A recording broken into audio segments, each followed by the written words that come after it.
Blog Talk Radio.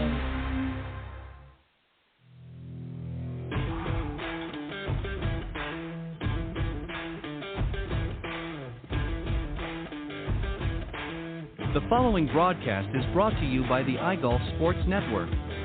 Golf Talk Live is sponsored by the iGolf Sports Network and Golf Tips Magazine. Here's Andrew to tell you more about our sponsors. iGolf Sports is a live stream broadcast and media production company providing quality programming designed to attract the golfing enthusiast. And Golf Tips, the game's most in-depth instruction magazine, including reviews on the latest equipment, tips from top teaching professionals, all designed to help you improve from tee to green. Welcome to Golf Talk Live with your host, Ted Odorico. Join Ted each week as he speaks with some of the best in golf. This week's special guest will join us a bit later. But first up is another great discussion on Coach's Corner. So let's introduce tonight's Coach's Corner panel. All right, good evening, everybody, and once again, welcome to Golf Talk Live. Happy that you're joining me this evening. We're going to have another exciting episode here on Season 12 of Golf Talk Live, and we try to do our best to bring you some of the best insights from the industry's top experts, and I couldn't think of a couple of better ones to have than this week's Coach's Corner panel, featuring my good friend John Hughes and another good friend, Jim Endicott. I'll tell you a little bit about them in just a moment. And then, of course, tonight is our special travel segment coming back again this week, and that's going to be co-hosted with my good friend, travel expert, Robert Kaufman. And our special guest tonight there is Brian Alley. He is the Director of Golf and Recreation at Primland Resort in Virginia. And then a little bit later on, I'm thrilled to have with me tonight is Clay Simpson, the Logistics and Operations Manager at Skyhawk Technologies, of course, the parent company of SkyGolf, as tonight's featured special guest. So I'll be excited to have him on the show a little bit later on. But first, as I mentioned, let's introduce tonight's Coach's Corner panel. John Hughes is a PGA Master Professional and the Honorary President of the North Florida's PGA section. He was the recipient in 2013 of PGA of America's Professional Development Award. He's a senior contributor and Golf Tips Top 25 instructor, and is also part of Golf Tips advisory staff. He was awarded in 2023 the North Florida PGA Teacher and Coach of the Year, and always excited to have him on the show. Also joining on the program tonight in Coach's Corner is Jim Endicott. He's been teaching this great game of golf for over 38 years. He's a former Golf Digest Schools general manager and a 7-time PGA Award winner, including the 2022 North Florida PGA Section Patriot Award and the recipient of 2 North Florida PGA Youth Development Awards. Currently, he is the Director of Instruction at the Royal St. Cloud Golf Links in Florida, and he, too, is a Golf Tips Top 25 instructor and contributor to the magazine. So, John and Jim, welcome to Coach's Corner tonight on Golf Talk Live. Hi, Ted. Thank you, Ted. It's great to be here. Appreciate it. As always, you guys giving of your time. And I was mentioning just off air that we're going to talk about something a little bit interesting. I'm just going to set this up real quick. I've, over the last many years, have been working on a number of golf books. And tonight we're going to pull a little bit from Chapter 3 of one of the first books that's going to be released here shortly. And it's called The Complete Guide to Golf, Strategies, and Fundamentals. And this is a book that I've worked on for a long time. There's 3 others that are going to be following suit, and I'll slowly roll those out in the weeks to come. But really excited about it. They're not officially out live yet, as it were, but they will be available shortly, and I'll keep you posted on that. But I thought it would make for an interesting discussion tonight. So we're going to talk about mastering sort of the fundamentals of the golf swing. And we're going to start off, and John, if you don't mind, I'm going to start with you and sort of talk about initially the components of a golf swing. So obviously the golf swing is a complex motion, and it requires coordination, balance, and precision. And there's really several key components, such as the setup and takeaway, backswing, and of course, transition, downswing, impact, and follow through. So there's a lot of components to it. Maybe you could touch on a little bit about how all that comes together and why each component is important for its own reason. Ted, once again, for having me on the show. It's always a special event for me. Jim, great to hear your voice. Miss you here in Florida. there are several components, as you said, and within my teaching practice, I tend to start people out with understanding that the two most important is how you set up and what you're doing in impact, what those impact positions and conditions are. The other components are either influenced by setup, impact certainly is, or deliver the club through impact and beyond, is the way I try to sum it up and make it simple for people. Most people out there, in my opinion, don't practice enough to really get overly concerned about all these backswing positions. There's priorities of life that prohibit you from doing that, and that's okay. But when it comes to the essentials, if you're set up correctly, your machine, your body, has the ability to produce something that's called a golf swing. And when your brain turns it on and you're set up in a manner that's going to hit it to the right and wonder why you hit it to the right, it's your setup. And that setup sets up what the club face is going to do at impact. And that's what all these positions are summated into one real big mission, and that is where is the club face at impact. But we've also seen a lot of research in the previous 10 to 20 years about deep playing and what you're doing follow through. And the real key to that for the average amateur golfer is, are you hitting at the ball or are you hitting through the ball? And if you're hitting through the ball, some of the characteristics of the positions prior to hitting the ball, they're going to be similar, some almost mirror image as you follow through. But the real key to remember is just some simple Newtonian physics, that it takes more energy to slow something down than it does to create it.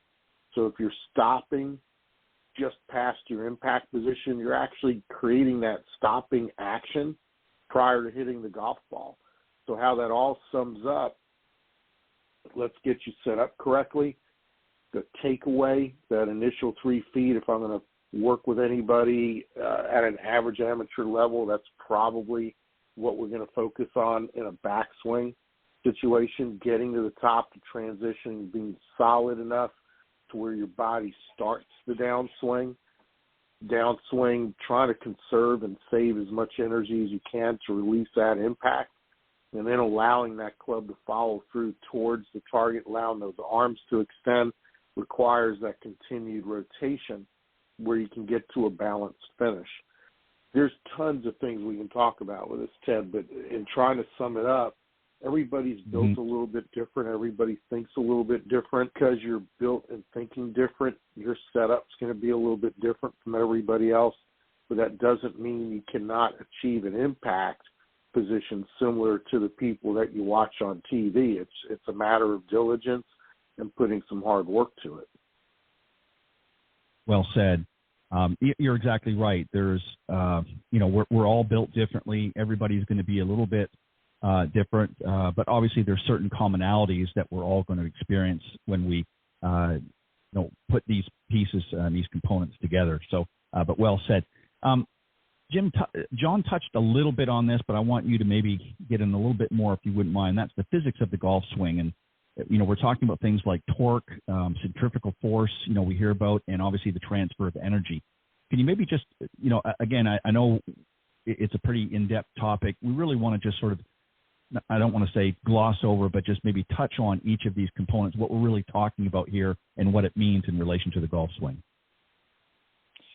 Well, Ted, I think what you're alluding to there is what is delivering that impact, as John talked about, and what's delivering it with some speed.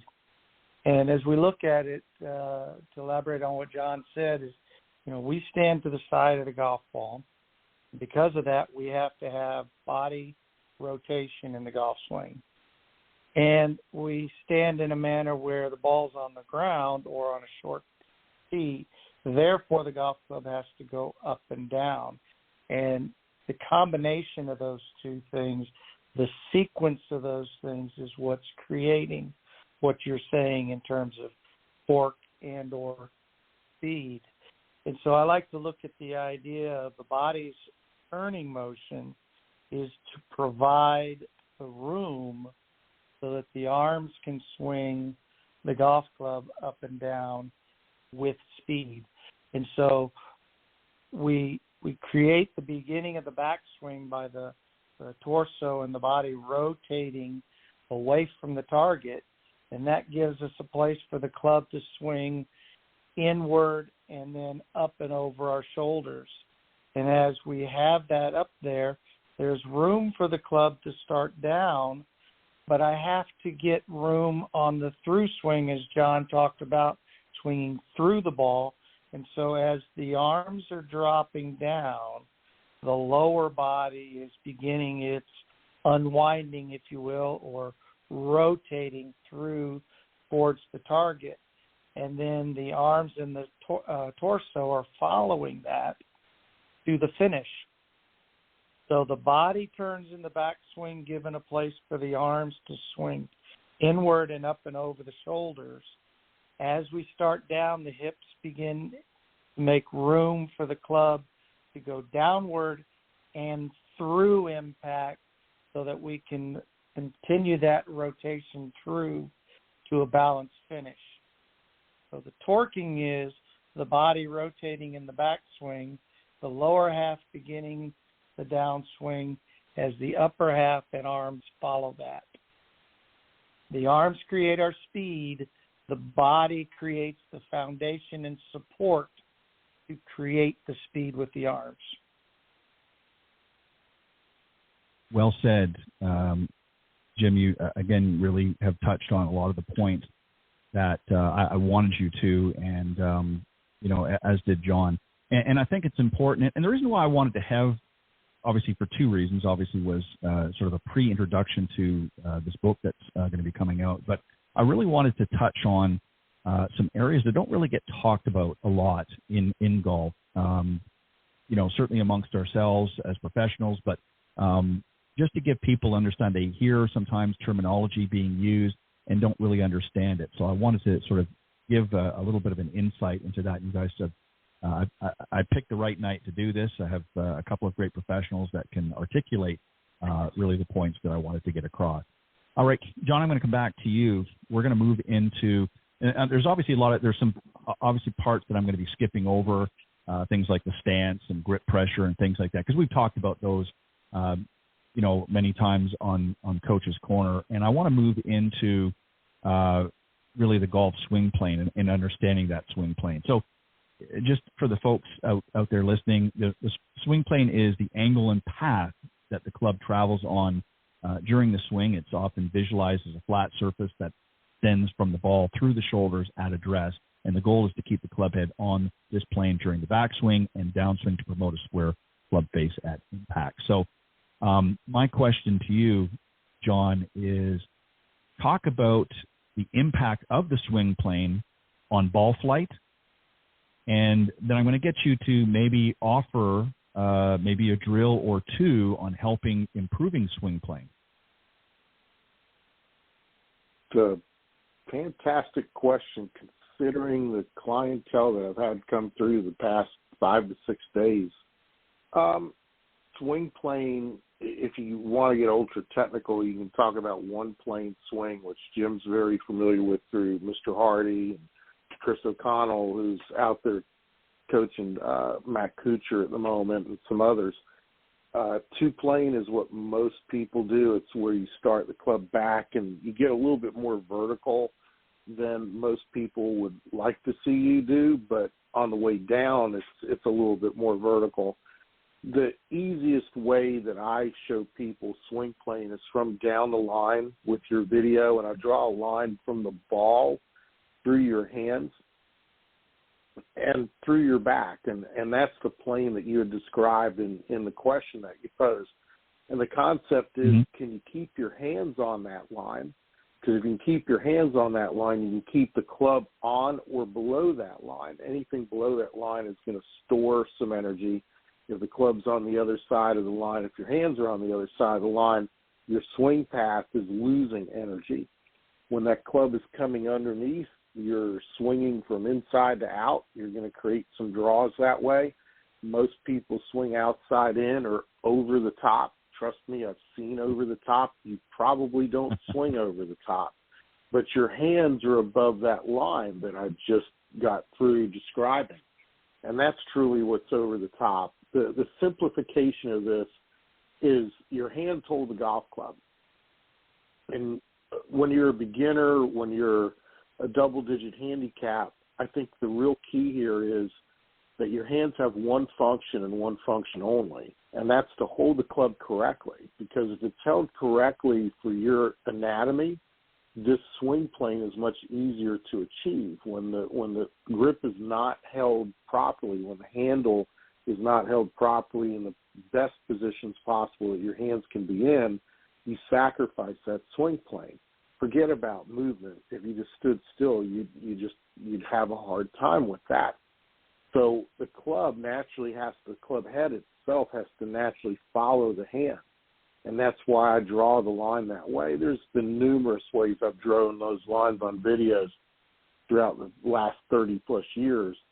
But what it boils down to, as you describe it, and the simplification of it is, draw the line from the ball through your hands, and you're trying to keep your hands on that line. A very, very good drill. And I'm actually, as we're doing this and I'm listening to Jim's answers and yours, I'm editing some video from earlier today where I put both my clients in what's called a shaft extension drill. Both of them are having trouble bringing the club back. They have some other issues.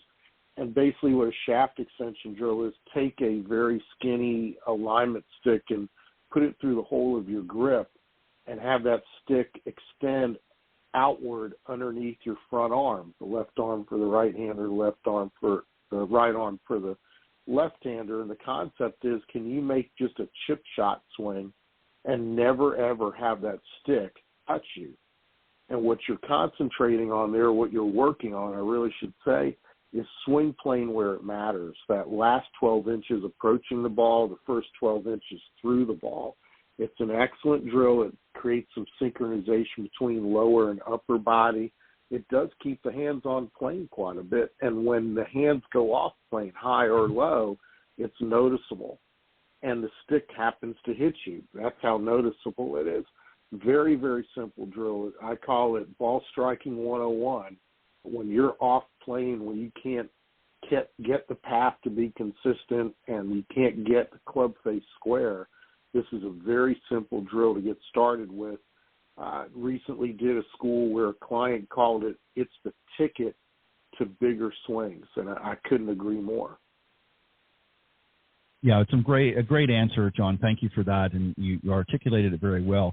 And what I like about your particular drill is you get instant feedback, and I think feedback is extremely important. I mean, it's not just where does the ball go. You're getting feedback by letting the body feel what's going on, and so I think anytime that you can produce a feeling or something that will give the student that instant feedback of whether they're doing it correctly or incorrectly is valuable. So thank you for that. Jim, I know you mentioned the backswing in your earlier question, but I just want you to touch on this, and I'll explain it here in a moment. I want you to talk about a little bit again about the role of the backswing, what some common backswing mistakes are that you've seen, and if there's any drills for helping to improve a golfer and their backswing. So touch a little bit what we're talking about here in the backswing again real quick, some common mistakes that you're seeing, and maybe a drill or two to help improve someone's backswing.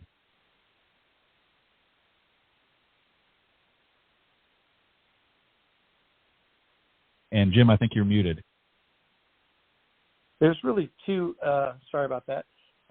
In the backswing, there's really two elements to the backswing, one of which is the club has to work to the inside, and the second piece is it has to work up and over the shoulders.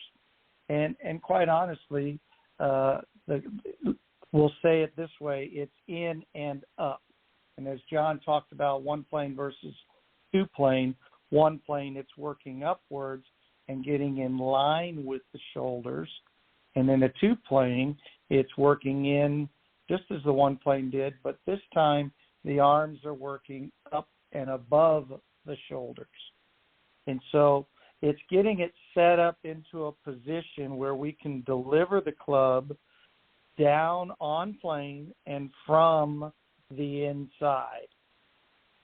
And so the sequence again has to be that the body is going to rotate so that the arms can come in. It's that body rotation that moves the arms and club inward. And then they work upwards, independent of that body rotation.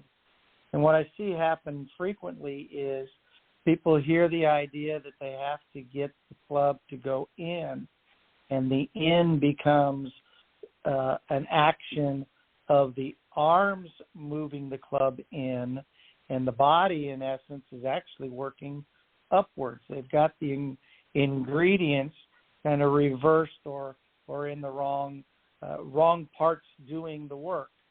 And so the correction to that is to be certain that the torso or the body is beginning the rotation, and from that, the arms and club work upwards. In reverse, though, in the downswing, once we've got it in the right location, and the right location is up and pointed relatively towards the target, meaning the shaft of the club is reasonably pointed at the target. From there, the arms are going to be working down as the lower body starts to rotate through. So the backswing is getting us set up for the downswing. And so it has to be in a location and in the right sequence so that it can return in the right sequence. A great way to feel this is to take the golf club and place the end of the club, the handle end of the golf club, in your belly button, and then extend your arms and take your normal golf grip on the shaft of the club. Now your hands will be down past the end of the grip and on the shaft. And so they're extended, and so now you have kind of a triangle with the shaft of the club in between that and pushed against your belly, and you begin the body rotation in the backswing, rotating the torso until the shaft of the club is parallel to the target line. From that point, as the body continues its rotation, we allow the arms to take the club up and over the shoulders in the backswing, pointing the shaft somewhat towards the target. So again, the end of the club is in your belly. The arms are extended, normal golf grip. Body rotates until the shaft of the club, while still touching your belly, is parallel to the target line. Then the arms and the club go up and over the shoulders. This is a great way to create that sequence where the torso is beginning the backswing and not the arms, because you can feel it very quickly, just as in John's drill. In this drill, if the arms try to create the in before the body rotates, that club will actually come away from the body. So club in the belly, arms extended in normal golf grip, rotate till the shaft is parallel to the target line, then let the arms go up and over your shoulder. Well said. And just very quickly, I just want to throw in there, and then I'll move on to John again. Some of the common backswing mistakes that we see with a lot of players, and your drill really helps to alleviate this by when done correctly, of course, is we see a lot of over-rotating as an example, which ultimately can lead to loss of control. We often see players swaying or lifting off the ball, and that, of course, causes inconsistency and inconsistent ball striking. And another mistake is not turning the shoulders and or hips, again, resulting in a lack of power. So doing these drills, as we're mentioning, is going to help, focus on some of those things and improving your backswing. So I like that. It's a very simple drill. I've used it many, many times for myself, at the beginning of the year to kind of get myself back to make sure that I'm turning everything correctly. So I'm a firm believer. I think sometimes the simpler, the better when it comes to a drill. And as John pointed out in his, I think, when you get that sort of instant feedback as to whether things are working properly or not, and as in your drill, Jim, I think that's just a win-win for all players. You touched on the downswing a little bit, so I'm going to skip by. Obviously, the points that I'm bringing are sort of retrospective of what we were talking about earlier on in this chapter. And you touched on a little bit that. John, what I'm going to do is I'm going to touch on a little bit on impact, the importance of impact position, maybe some common mistakes that you've noticed when people are coming into that impact position, and maybe throw in a drill there to help improve. So impact, you hear a lot of people call it the moment of truth. It is. It's the moment that all this energy that we've stored up and released is released to the golf ball, and the face of the club dictates a good portion of that. And what I start people out on is relative to your target and relative to how the ball took off to your target, you can figure out whether your face is open, square, or closed. And whether you're a high handicapper, mid to high to low handicapper, I'm always starting out there when it comes to impact. You've got to know where the face is relative to your target, and then you've got to understand your face relative to your path. I'll get into that in a second. When that face is open and the ball's going right, it's easy to just sort of figure out, hey, I've got to get the club closed, and vice versa. If it's always going to the left, it's closing too soon. I've got to do something to delay that, to retard that a little bit. But then when it comes to curvature, the curvature is created by the path and that face angle relative to the path. Most golfers out there right-handed are fading it. When you're fading it, that club is open relative to the direction the path is heading in. Most of the time outside in with an open face is going to create that fade. And the fix to it isn't necessarily trying to fix your swing. Can you get the face squared first? Can you get, if the swing is going to move outside the in or over the top, can we get the squared face happening versus some of the curvature is eliminated?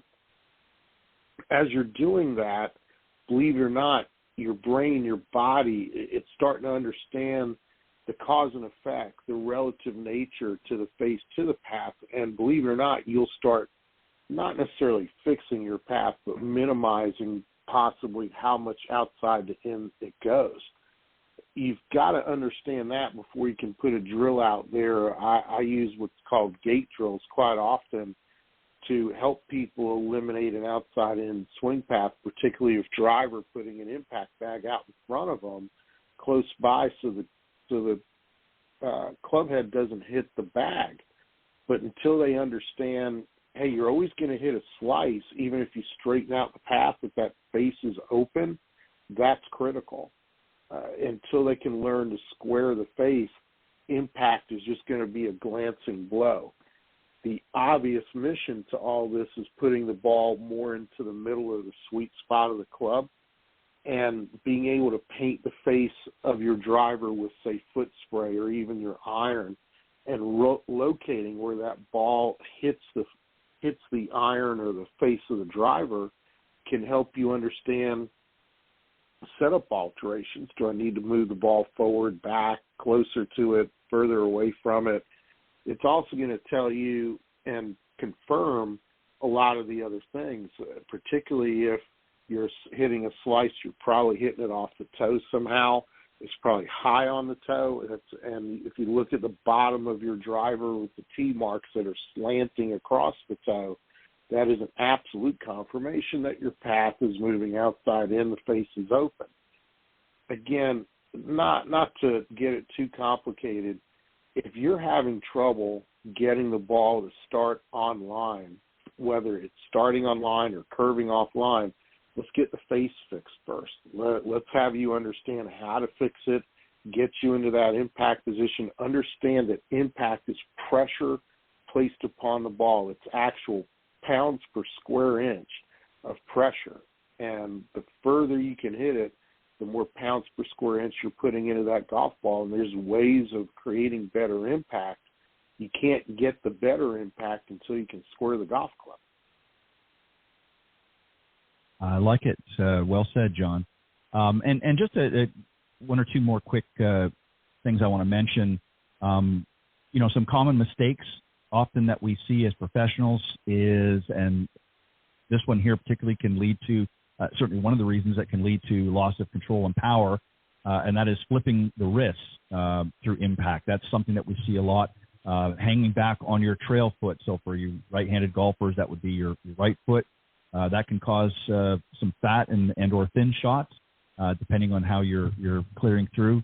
Also, another mistake is not having the hips open enough at impact, which can restrict the follow-through and obviously ultimately result in a loss of distance. So doing drills, working on these components are important for all level of players, particularly for our high handicappers. But understanding some of the common mistakes, and if you're experiencing one of these, you definitely want to connect with your local golf professional and get them to give you an assessment. We'll talk about that in a moment, and see which of these you're doing and see if they can get a good drill to get you back on track. Jim, we've talked about backswing, obviously downswing, impact. Now we're into the follow-through. What's the role of the follow-through, and maybe some common mistakes if you want to do that?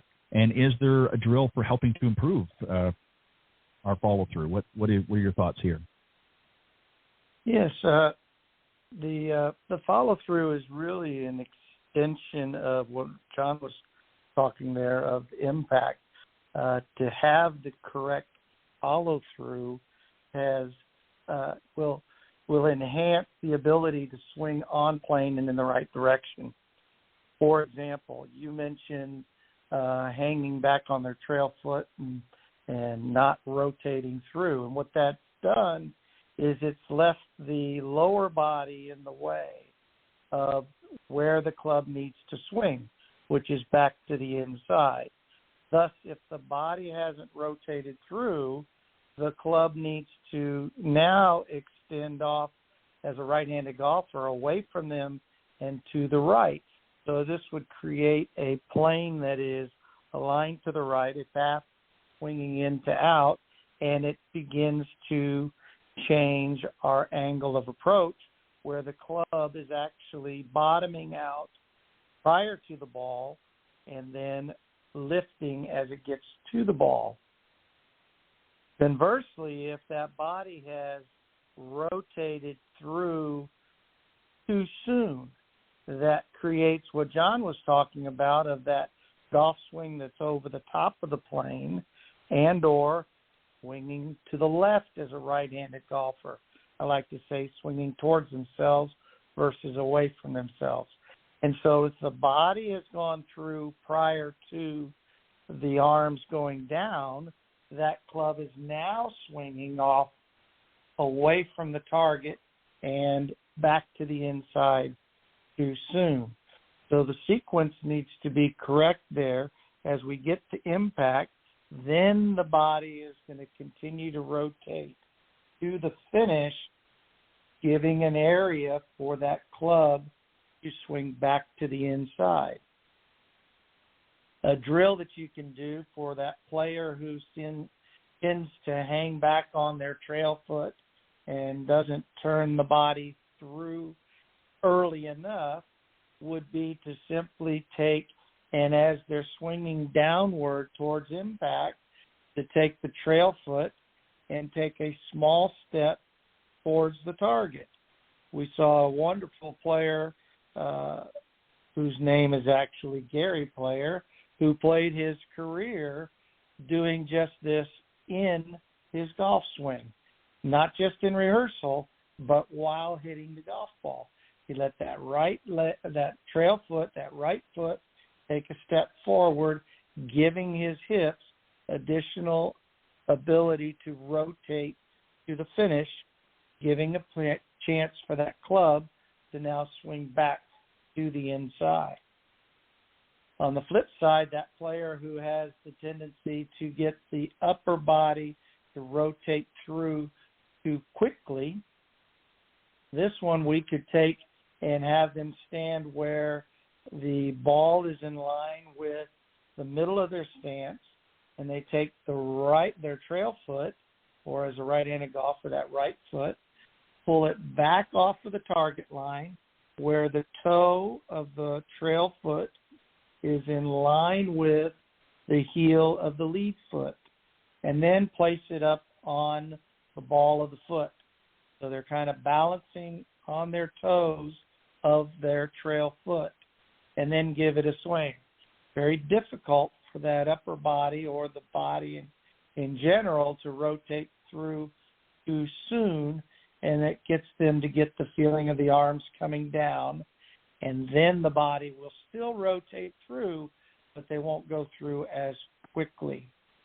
So the follow-through is really initiated from the downswing into impact, and then it has to complete that golf swing to get us to a balanced finish, allowing a place for that club to work back to the inside in the through swing. Again, another great point that you bring up, and I think, this is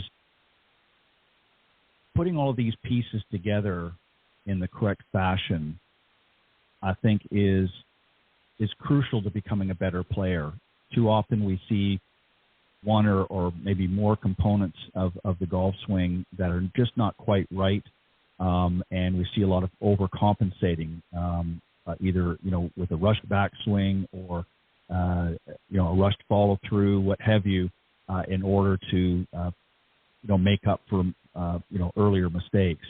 And this brings me to the next point, John, that I want you to touch on as we get closer to wrapping things up here shortly, and that is understanding tempo and rhythm. Talk about the impact tempo and rhythm has on the swing, and if you want to give maybe a drill to help improve both of those areas. Sure. The tempo and rhythm are two different things. Tempo is more of, I'm going to call it a time signature if you're familiar with music, whether it's 4/4, 3/4. That sort of sets the tempo. The rhythm is how you interpret that tempo, how you put it to use, how you might hum something in that tempo. Is it going to go faster? Is it going to go slower within that time frame, within that time signature? Everybody has their own rhythm, whether you want to call it circadian rhythm, beats per minute, whatever it is. My personal example I give to everybody is when I played the best golf I've ever played, I had two songs that would hum through my head. One of them was made into a popular song in 1975 by the recently passed Eric Carmen, I'll Never Fall in Love Again, which is the third movement of Rachmaninoff's Second Symphony. And for whatever reason, that stuck in my head when I played some really good golf. The other one that stuck in my head was the theme song to Mr. Rogers' Neighborhood. These two represented rhythm for me. I was able to swing and stay in rhythm with how I was feeling the song that day. It may have changed from a time standpoint of view, a time signature standpoint of view, but it still felt in rhythm. What I see is the biggest mistake that most higher handicappers do, and for that part, probably some mid and high single digits, is you practice at one rhythm and play at another.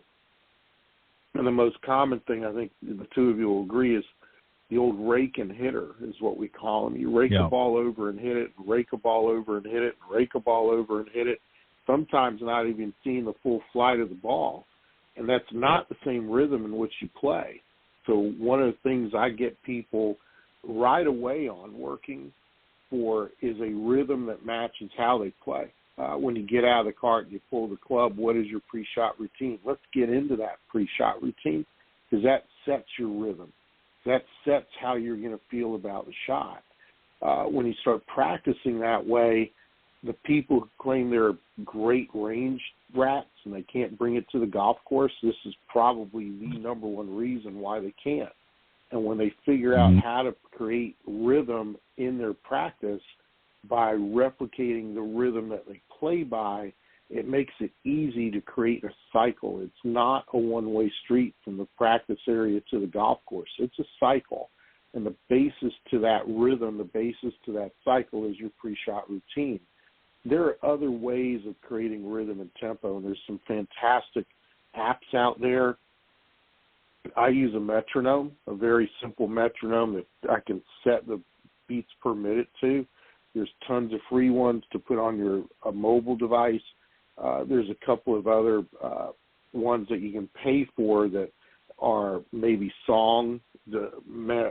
based on a song or based on different sounds to create a rhythm within, say, a 3-to-1 or a 2-to-1 ratio. That's strictly up to you. It's a personal preference. But if you're not creating rhythm in your practice and you're not replicating the rhythm in which you play, then, yeah, you're going to be out of rhythm and you're going to feel like, oh, it's tempo. No, the tempo is set by the pace of play. The tempo is set by how fast you really want to practice. The rhythm is set by how you make your pre-shot routine work for you. I love it. Again, something that I've seen many times out on the range with players is when they're taking their practice swing, it's very balanced, very fluid. And then when they step up to the ball, it looks entirely different. I know growing up, I was guilty of that. When my father was teaching me the game, he always said, you have a great practice swing, but he said, when you step up to the ball, he said it's like a different person. So you're exactly right. You have to develop that tempo and rhythm, not just on the range, but you have to be able to take it to the golf course. And that's why we see so many folks struggling out in the golf course, is they're not establishing that tempo and rhythm on the range when they're just out there at a practice session. And if you can't do it there, dollars to donuts, you're not going to be able to do it out in the golf course either. Jim, we've only got a couple of minutes left, but I want to give you an opportunity. I mentioned this earlier. Just very quickly, talk about golf swing analysis, the benefits of having a swing analysis done by a professional. And obviously there's some good technology out there that can help do that. Maybe if you just want to quickly touch on that as well as we get ready to wrap up the Coach's Corner. Well, the analysis of the golf swing has to start with where the ball's flying. We have to see where that ball's flying, because that tells us what's happening when the club is striking the back of the golf ball. And from that information, it gives us a place to look to see what is causing that club face to arrive at the ball incorrectly. And so the golf swing analysis starts flight. Then that tells us something about impact, and impact tells us where to look for the fix, whether that's going to be something pre-swing in their setup, their grip, their alignment, their aim, their posture, or is it going to be a backswing situation, or is it going to be a downswing situation, or is it an impact follow-through? And the ball is going to tell us those things to look at. So if you're taking lessons and a golf professional is giving you a lesson and it hasn't rooted in where the ball's flying, there's a good chance that they're teaching a picture of a golf swing, the cosmetics of a golf swing versus the functionality of it. So make sure that as you're taking lessons, it's working from the flight of the golf ball back to what's happening in the golf swing. And that can only be affected by something pre-swing, which is a large part of the effect, or something in swing. Well said. What a great way to end our segment tonight. And that actually completed, there were a few other little nuggets in there that we didn't get to, the chapter 3 of the book that I've written, The Complete Guide to Golf, Strategies and Fundamentals. As I said, it's not officially out there yet, but it will be shortly, and I'll let the folks know here on the show and elsewhere when it becomes available. There's a lot of good information in here. We just touched on a little bit of it, one of the chapters, and thank you guys for helping me to do that. As always, I give you guys a quick moment to let the folks know the best way they can reach out to both of you. John, you go first, and then Jim. Sure. Thanks again, Ted. Always a pleasure. Appreciate the honor, all these years of getting on every second Thursday and sharing the wisdom and sharing the passion. Jim, looking forward to seeing you here maybe in a short couple of months. It's going to be a lot of fun to do what we're doing. I'll allow Ted to preview that. But beginning May 3rd, I'm at Macklemore Resort. Very happy to be going there. Schedule has some openings there. If you still want to see me in Orlando, I still have a couple of openings. Hope you do get in contact with me and visit me either at the Omni Champions Gate Resort in Orlando or at Macklemore Resort this summer. It's easy to find me, johnhughesgolf.com, at johnhughesgolf. You put an ampersand or a hashtag in front of me, and you're going to find me pretty readily either on the web or through social media. John, thank you for that. Jim, go ahead. Yes, Ted, thanks so much to have me on. And, John, I'm very much looking forward to teaching with you in a couple months. And I should see you in a couple weeks there in Orlando as well. And you can reach me on my cell phone, 407-460-9420, or on email, jim@endicotgolf.com. And thanks again, Ted. All right, guys, appreciate it. Thank you, as always, for bringing your best to the Coach's Corner panel, and I will talk to you guys shortly, and I will certainly let the listeners know in a little bit a special opportunity coming up in June, which both of these guys are going to be at, and I'll tell you about that shortly. But thanks, guys, for joining me tonight. We'll see you next time here on Golf Talk Live. Thank you. Thanks, Ted. All right, it's almost time for our special travel segment, sponsored by Golf Breaks by PGA Tour. We'll start that in a moment, but I want to introduce everyone to a new advertiser and sponsor of the show, Victory Insoles. Here's a quick promotion and a special offer to the Golf Talk Live listeners. In the world of golf, every swing, every step, and every stance counts. But what if you could enhance your game and reduce pain while keeping your legs fresher? The answer? One simple change to your gear. Introducing Victory's carbon fiber insoles, the revolutionary performance insoles designed specifically to help athletes reach their full potential. Using patented carbon fiber technology, VKs do more than support your feet. They lower the impact on your joints while improving your stability, letting you hit the links more often with less pain. Visit Victory.com, that's VKTRY.com, and use code GT20 for 20% off today. This offer is exclusive for listeners of this podcast. Again, that's Victory.com, and use code GT20 for 20% off. With Victory's 90-day money-back guarantee, your only risk is that your playing partner has these insoles and you don't. This golf travel segment is sponsored by Golf Breaks by PGA Tour. If you are tired of researching and planning your group's golf trips, let the travel experts at Golf Breaks by PGA Tour help. Get a customized golf trip with their hassle-free service and save money with their guaranteed best prices.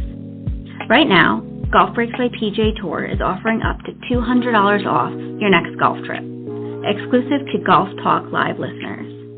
Simply quote Golf Tips 200 online or over the phone. Terms apply. Go to golfbreaks.com to start planning your next golf trip today.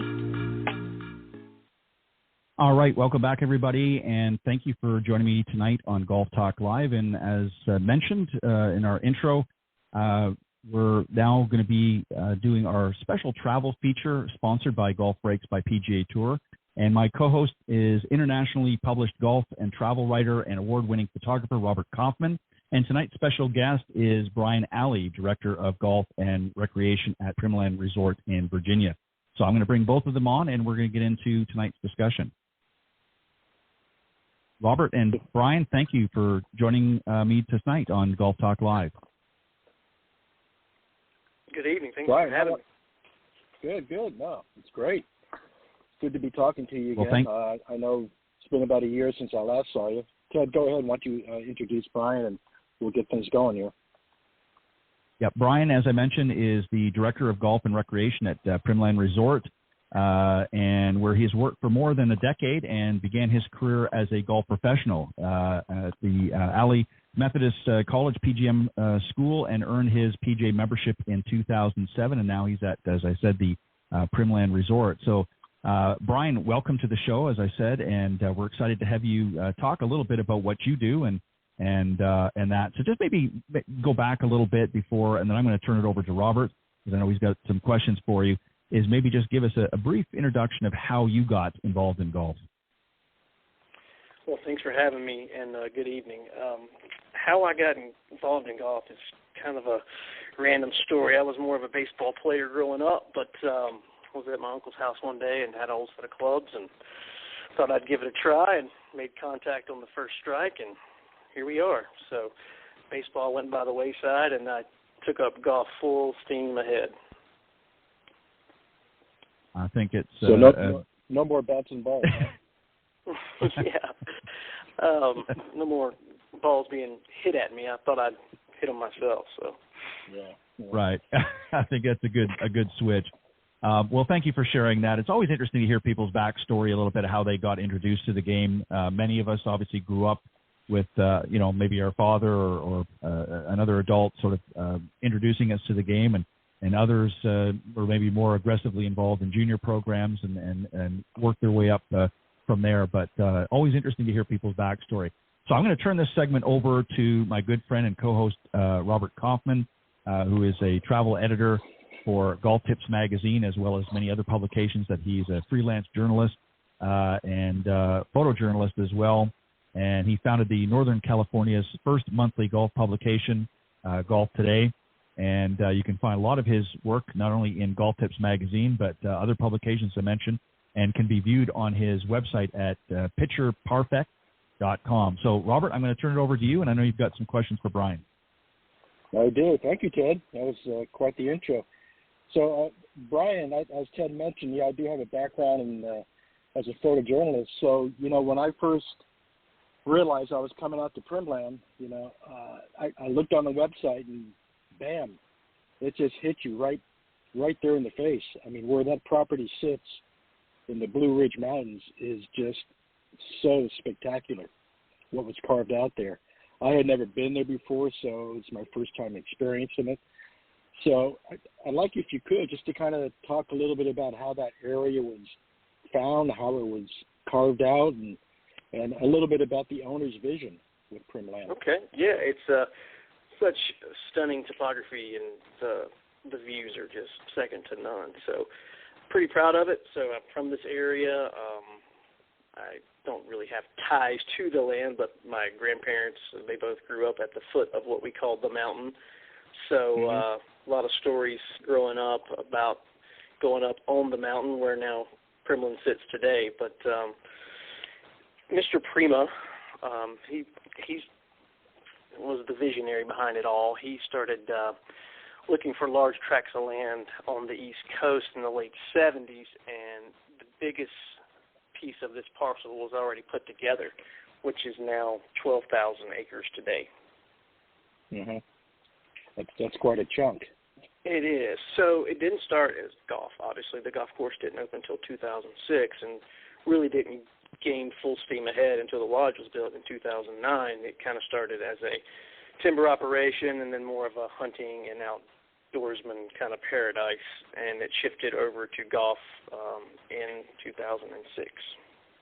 Mm-hmm. And now you've kind of blended that with so many other outdoor activities, adventures. I mean, there's really something there for everybody. If you're doing really trips, family trips, go ahead. Yeah, I just want you to talk about that, because everything you have out there is so engaging with the visitors, and there's, like I said, there's something for everybody, and whether or not you play golf. There really is. Sorry to interrupt you there, but yes, it's from RTV into fly fishing, which has become huge since COVID. I think a lot of people went to the golf course, and a lot of people bought a fly rod. So The RTVs are fun for me because it's a great way to see the property. Archery for kids, pond fishing for kids. There's different activities for all the ages.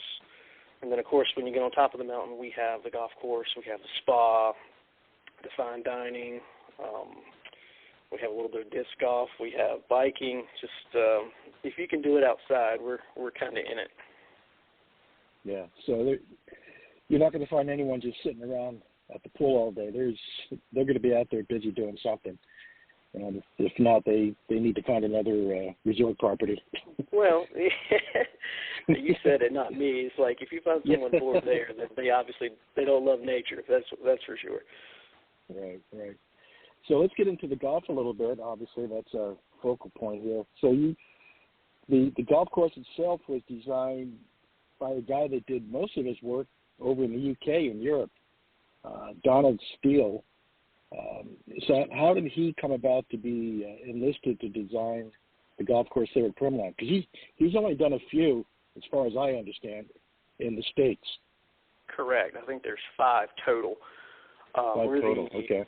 We're the only public. So, interesting story. It was an advisor to Mr. Prima, the original owner. Prima's family still owns the property, but he was the visionary. One of his advisors was an avid golfer, member at St. Andrews, really good clubs here in the U.S., and I think he had a relationship with Donald. That's how it got started. Okay. So they brought him in. And then, so how would you characterize the whole golf experience? What did he bring to the property? Well, I think what he did ahead of all the other architects that interviewed and came and looked at the property was he went to the top of the mountain where most of them were kind of looking in the lowland area where it was flatter and probably easier to build a golf course. But he realized basically from a couple of guys that have been on property for over 40 years, one of which named Steve Nestor. I'd got to make sure I get his name in there. He's the longest tenured employee at Primland, and he was like, hey, if you want to see what's up there, hop in, a four-wheeler with me, and we'll take it to the top. And I've heard Donald tell that story so many times. Once he got up there and started looking at it on the map, he realized that there was enough room for 18 great holes. And that's kind of how it all started. They were just riding through the woods. Some of it had already been timbered. Some of it was not. And a lot of it happened on a topo map, believe it or not. Wow. So I understand. I mean, the routing itself, the design of the holes kind of took place as they were just touring around through the mountaintop there? I think it was more of realization that there was enough land and the views that were going to be opened up, which would allow just unreal scenery to go along with the golf course. It also allows, being here in the South, we're in the southwestern part of Virginia, but it still gets hot. But on top where he built the golf course at 3,000 feet, we have cooler nights, which allows us to have bent grass from tee to green, which is a huge part of our success. Right. Okay. Where are most of your visitors coming from? I mean, more and more now. Go ahead. Sorry, go ahead. Yeah, Bob. I mean, you're such a remote location. I got a taste of that. So I'm just wondering, are most of your guests coming East Coast? Are you getting any from southern states or West Coast? I would still say predominantly East Coast. I would say our regional, not necessarily drive-in market, but regional market would kind of span from Charlotte, North Carolina, to D.C. as far west as Middle Tennessee. But we do get guests from all over the world. Yeah, well, I'm sure by now the word's got out. So it's starting to, absolutely. Yeah. You know what I love when I first showed up there was when I met you for the first time, and we had that little cocktail hour, if you will, right by the driving range, and then we went down and played the short course. Yeah. Right off the range. I mean, talk a little bit about that. I mean, that's quite unique to some properties because guys can just show up and go out and hit a ball. There's no flags. Well, there were flags, but there's no set greens, and so just basically show up and hit the ball wherever you want. kind of a nice little warm-up. That is the brainchild of our teaching pro, Dean Spainhour. We kept talking about it in our meetings. We get so many people that are here that are so eager to play, and they'll just go putt for hours and have a cocktail or something. We wanted to give them something to do, but also we really wanted to open it up. It's such an intimidating piece of property. The slope of the golf course, it's a very difficult golf course. I'm not going to pretend that it's not for the typical resort player. We wanted to give something that was good for beginners and kids, and just a way to put a club in their hand and have some fun. And I think that really has increased people wanting to, involve that in their activities. Like you said, there's so many things to do, but if you can introduce someone to the game, I think there's really nothing more special than that as a golf pro. Exactly. Yeah. Keep your customers busy and happy. That's right. Yeah. So this is kind of at an appropriate time for this little question. With the eclipse the other day, not too many properties you're going to find an observatory right on property. Yeah, that was a lot of fun. It always is a lot of fun. I was just texting with the head of the observatory tonight. We've got a big function up there tonight, but it's so unique. I mean, it's and our golf shop's in the bottom of that silo. It's kind of home for us, and then up top at night it opens up, and we have two state-of-the-art telescopes, and you can see light years away. I mean, how many places can you go that actually do that in a resort setting? So it's a little bit too technical for me. I'm just a golf pro. Not that smart when they start talking about light years away, but don't it's sell a yourself lot of short. fun. It's a lot of fun. It is. No, it was great. That was an awesome experience. It's unique.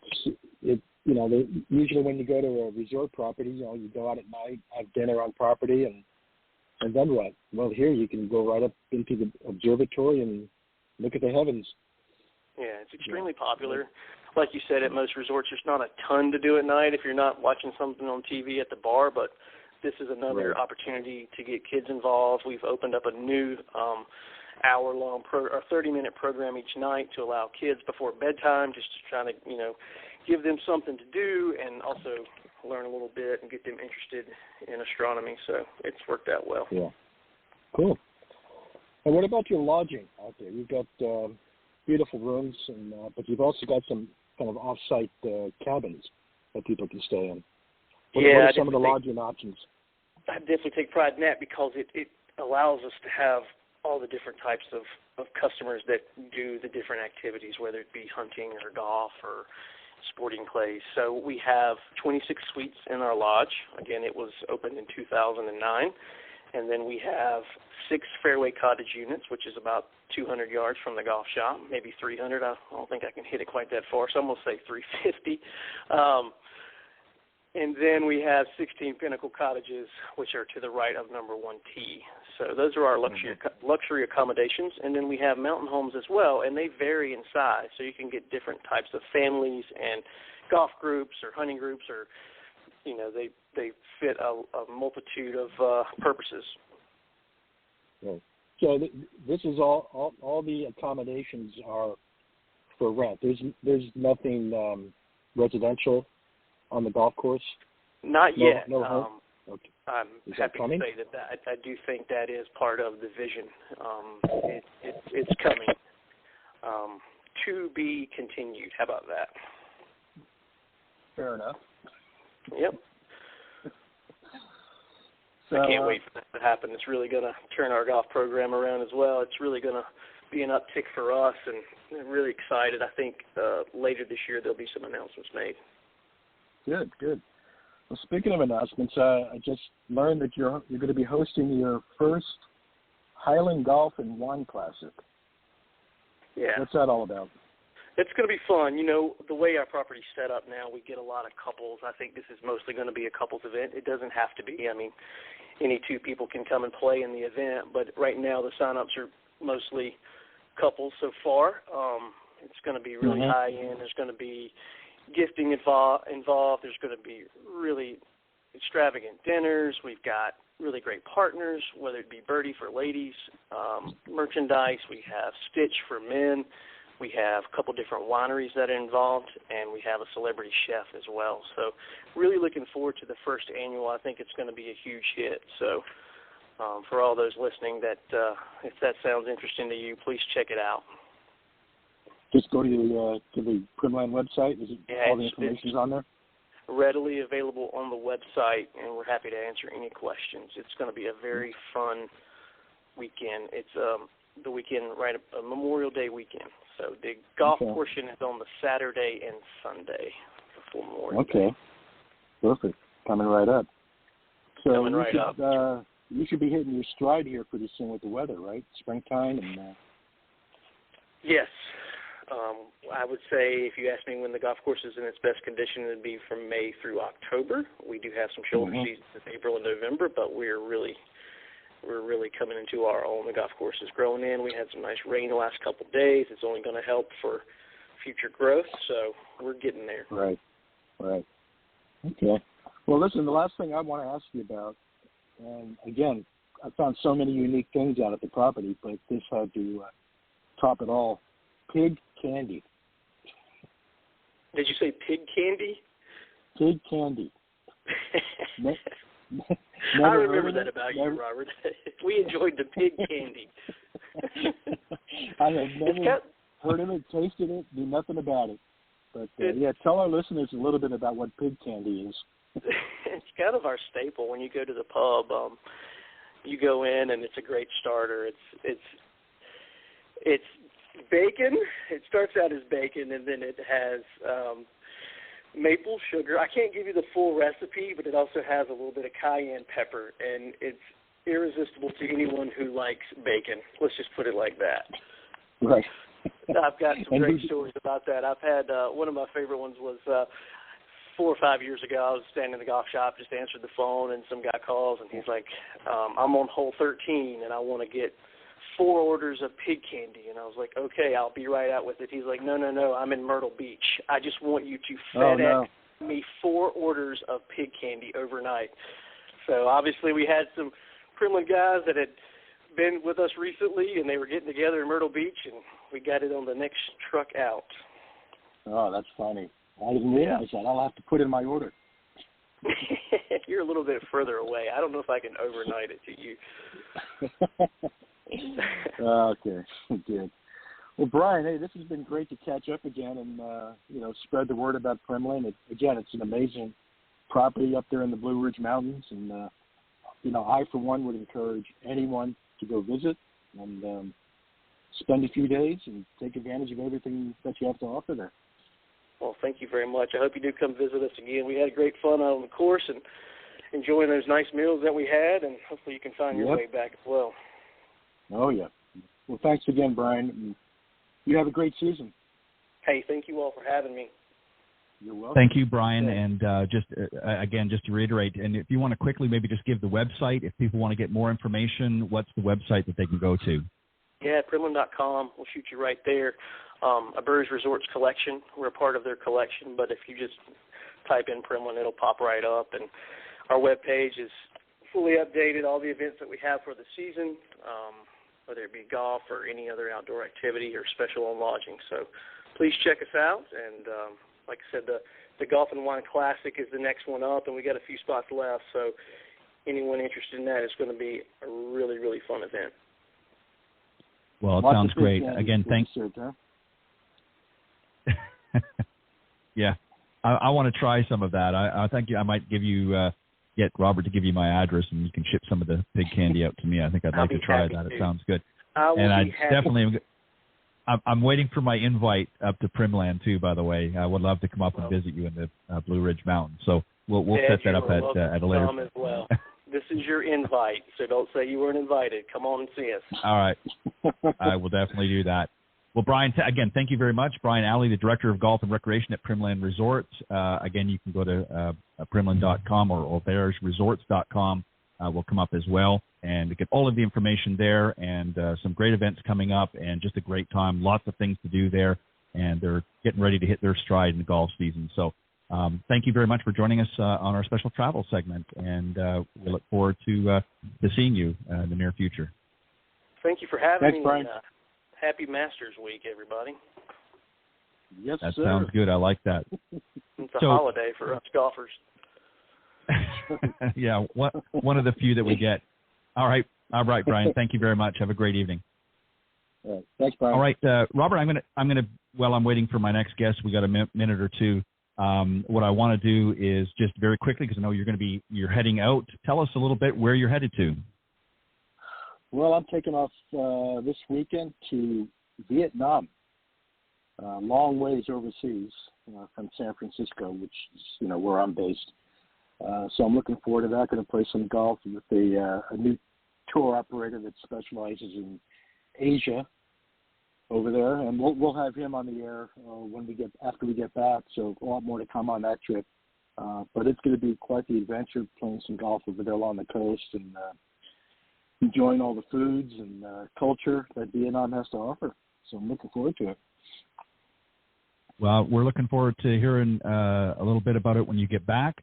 And so on the next travel segment, I'll be hosting it myself, and I'll have a very special guest to join me while Robert's over having a good time golfing and having some great food and just doing some traveling. So be safe, my friend. I know we'll talk when you get back, but have a good time over there. And thank you, as always, for coming on and helping to co-host the Golf Breaks by PGA Tour travel segment. Have a safe one, Robert. All right. Thank you, Ted. My pleasure. Talk soon. All right. Bye-bye.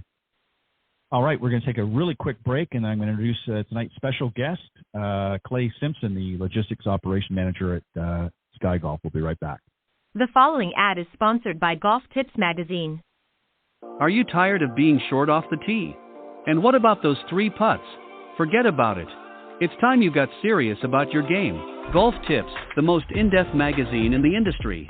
For over 30 years, Golf Tips has delivered expert content such as the latest golf instruction from America's top pros, simple-to-follow practice and game improvement drills, fitness and mental game tips, equipment, training aids, accessory and apparel reviews, golf destinations and travel tips for every budget, and so much more. Don't miss a single issue. Go to golftipsmag.com and subscribe today. All right, welcome back. Excuse me. Excited, actually thrilled to have my next guest join me. His name is Clay Simpson, and he is the Logistics and Operations Manager at actually Skyhawk Technologies, the parent company of SkyGolf, and he's my special featured guest tonight. He's got over 16 years of experience at SkyGolf and a passion for golf. Clay's expertise shines through in every product demo and on-course showcase he leads. SkyGolf is the maker of SkyCaddy, the most trusted rangefinder in golf. It's a private company that specializes in innovative positioning systems and technology designed to help golfers play better and have more fun. We'll give you a little bit more information as we go, but please welcome my very special guest this evening, Clay Simpson. Clay, welcome to Golf Talk Live. Hey, Ted. How are you this evening? I'm doing well. How are you? I haven't seen you since the PGA in January. That's correct. Yeah, that's the last time we got to chat a little bit. We did, and I've got some bad news. I was looking at the video. I visited obviously the SkyGolf SkyCaddy booth in the PGA, and I had a little remote camera that I was taking some footage with, and I got looking at it here recently, and I was going to send you a clip. And unfortunately, I must have had it turned off for most of it by mistake. So all of that nice demo that you did, I did not get it captured. So I apologize. I'm going to have to make sure I wrangle you again this year or for next year and get you to do that all over again. Because I know you did a lot of work. And so I apologize for my nimble finger for pushing the off switch. So that's my apologies for that. No worries. Well, at least you got practice in. You got practice in. Correct. I got practice in. Absolutely correct. So let me ask you the first question: is how did you first get introduced to golf? I always like to, especially with new guests, I always like to get a sort of an insight as to how they got introduced to the game. So tell us just a little bit about your background. I got introduced to golf by my dad. he used to take me when I was a kid. He used to have a pull cart, and he had built a little swing, a little seat under his pull cart, and he would pull me around the golf course, and then he'd let me put on the greens and stuff like that. But my dad and his two brothers were golfers, and they introduced the game to me and my cousins, truthfully. So that's kind of how I got in the game. And then I was in the military for 20 years, retired in the military, so I played a lot of golf in the military too. So it's just one of the things I kind of grew up with, and one of the games that I absolutely fell in love with. And then it made it to where I actually got to go to work in the golf industry, and that made it even better. So, it's a couple of passions that melded together to give me a second career, truthfully. So. Well, that's fantastic. And first, let me just say thank you on behalf of not only myself, but all of our listeners. Thank you for your service in the military. That's quite a feather in your cap, and we don't say that as much as we should. So I want to say it to you directly. Again, thank you for your service in the military. So there was obviously a point that you decided, okay, I love the game, I enjoy the game, and I want to play some role in golf. So how did you get started? You just obviously didn't just jump into SkyGolf working for them. I imagine you did some things as a precursor. So talk a little bit about that. How did you get to where you are now? That's really kind of a funny story. I was actually working as a government contractor at Eglin Air Force Base in Fort Walton. And there was a Friday that they had a demo day at, I believe it was at the Fort Walton Beach Country Club, if memory serves me correctly. And we went down there during lunch, and we hit some different clubs and things like that. And we were like, how cool would it be to be a demo person in the golf industry and go around and talk to people about things and stuff like that. And I was in the process of getting married, and I know I needed to find a job to where that I would be able to be moved to Mississippi to be with my wife who lived there. So I actually Googled golf jobs in Mississippi, and SkyCaddy came up, and I sent a resume, and I guess within about 48 hours I had a response, and a couple weeks later I was hired. So that's exactly how it went. It's a really cool, funny story. Wow. So very good. And I actually live in Panama City Beach, so your trip to Eglin was literally a hop, skip, and a jump down the street from where I live. Know the area quite well. So you weren't too far away from for work.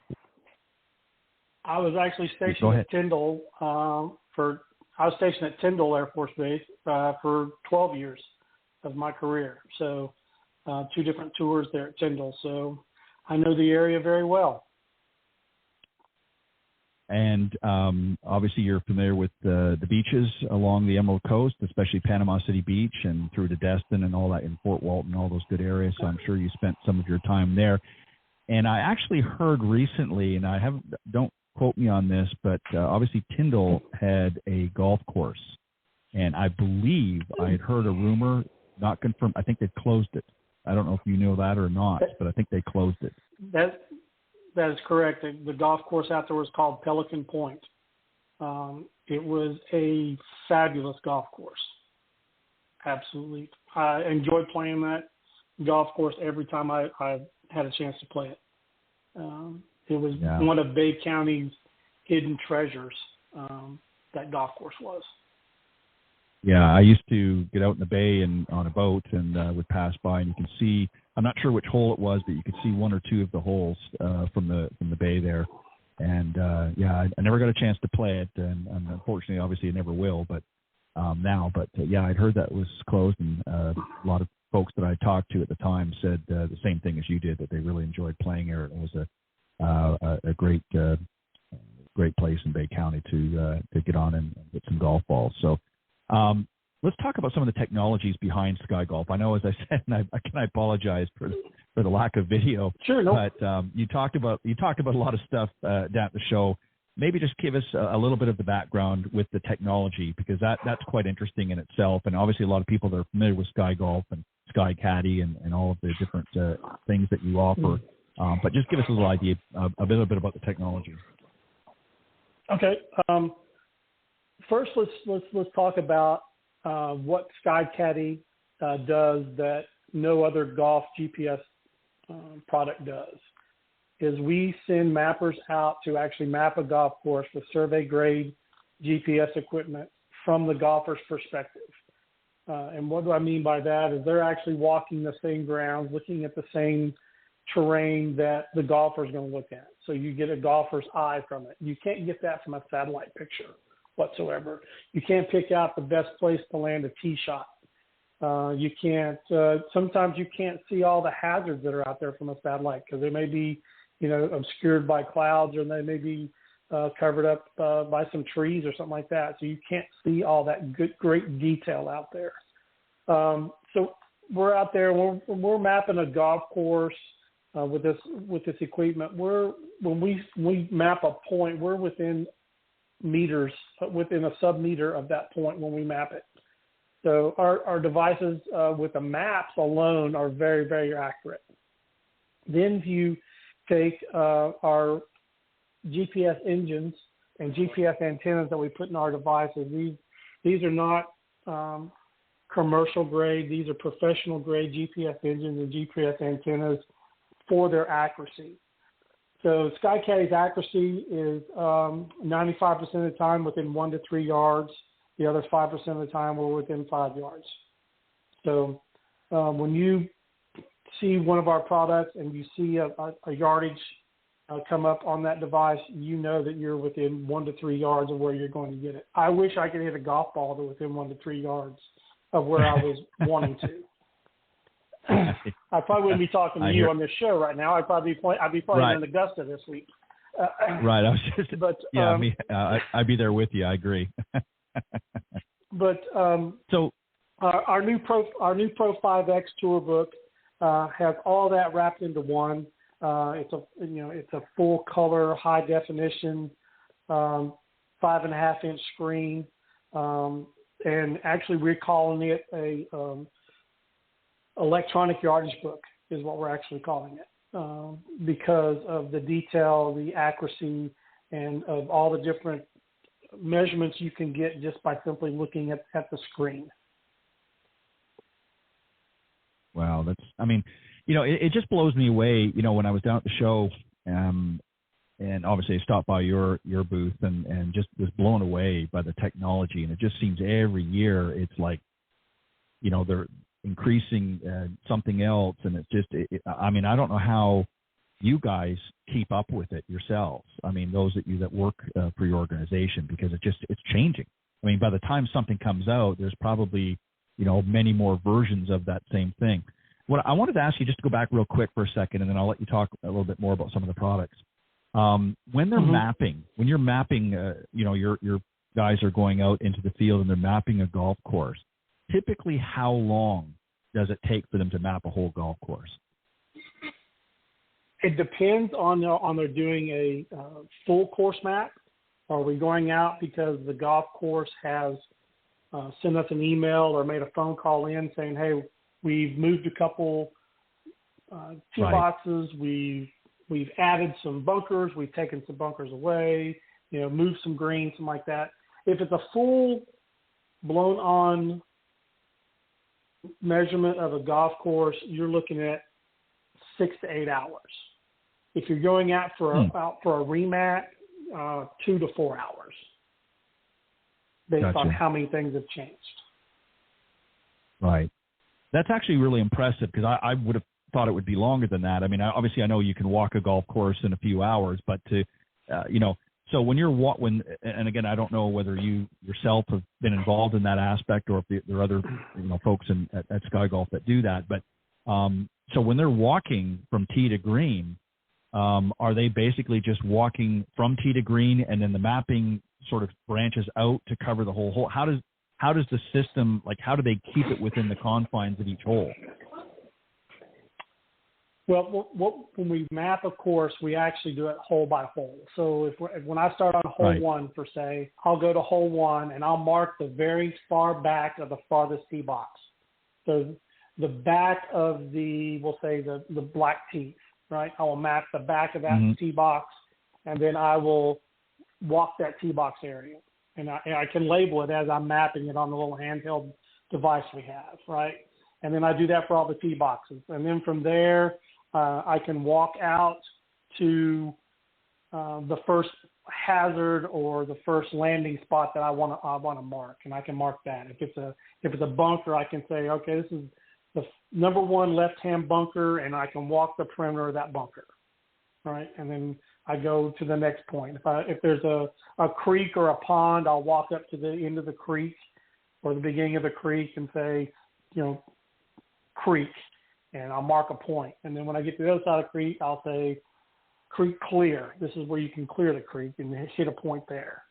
So got it. It doesn't take as long. The great thing is you can use a golf cart to get you from hole to hole. So that does save a little bit of time. And, it's a fun way. You get out there in the mornings and you're mapping the golf course while they're cutting greens and mowing fairways. You're out there on the golf course at that point trying to beat the first golfers off the tee boxes. So. Right.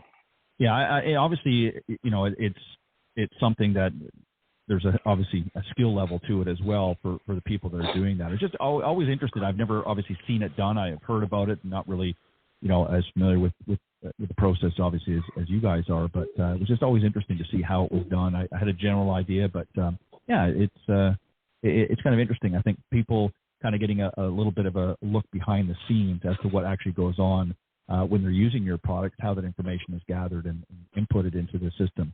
As I mentioned, you guys have a lot of products. You've got, as you mentioned, the SkyCaddy Pro 5X. You got the SX400. And then you've got some watches as well. Talk about that. I know you've got some incredible products there. Basically, a watch version now that gives you the same information, essentially, as what you're getting into the handheld. Correct? Correct. For the people who want a wearable device, we have the LX5 and the LX5C. It's a 1.5-inch LCD screen that fits on your wrist. It has all the same details in it that your Pro 5X or SX400 will have in it. It has a full hole. Full hole view on it, which is you have a graphic view of the hole, and you can see where all the different targets are out there, different hazards and things. It has a movable cursor on there where you can get yardage from where you're standing on the tee box to a certain point, and then how far you have in to the certain part of the green. Normally the center of the green is where it defaults to. So that's how the whole view works.